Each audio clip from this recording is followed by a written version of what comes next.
হয়ে থাকে চুল মানুষের সৌন্দর্যের আধার। এই চুল পড়ে গিয়ে টাক হয়ে যান অনেকে। সব বয়সের লোকদের কম বেশি চুল পড়ে থাকে, এমনকি যৌবনেও ঘটে। চুল পড়া একটি সাধারণ রোগ। চিকিৎসকদের মতে হরমোনের পাশাপাশি প্রোটিন ও ফ্যাটের অভাবে মানুষের চুল পড়ে। বাড়িতে বসেই এক বিশেষ পদ্ধতির মাধ্যমে আপনি আপনার চুলের সৌন্দর্য বাড়ান এবং চুল পড়া রোধ করুন। মাথার চুল গজান। দইতে চর্বি ও উচ্চ ল্যাকটিক অ্যাসিড থাকে। আমিষ ও চর্বিতে পরিপূর্ণ ডিম, এই দই ও ডিম মিশিয়ে চুল পরিচর্যার রেসিপি বানানো যায়। চুলের রক্ষতা ও ক্ষতিগ্রস্ত হওয়া থেকে রক্ষা করে এটা। বিশেষত বাড়িতে বানানো এই রেসিপি চুল পরিষ্কার করে শুষ্কতার হাত থেকে রক্ষার পাশাপাশি চুল গজাতে বেশ কার্যকরী। মোটের উপর একটি চুলকে প্রাণবন্ত, স্নিগ্ধতা ও কোমল করার জন্য তুলনা নেই।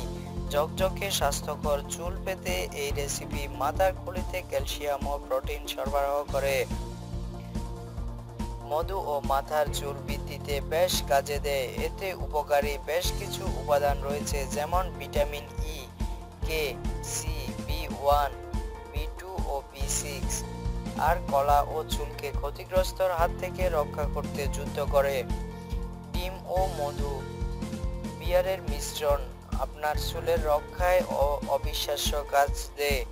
বিয়ারে vitamin B, iron, potassium, magnesium, phosphorus ও কপার রয়েছে, যা আপনার চুলকে শক্তিশালী ও চুল গজাতে দারুণ কাজ করে।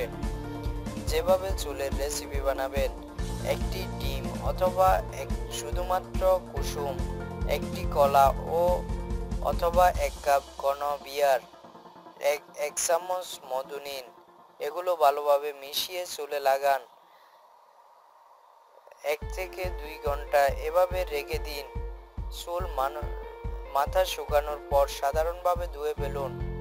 মাথার চুল বৃদ্ধি করতে সপ্তাহে একবার এটি ব্যবহার করা উচিত।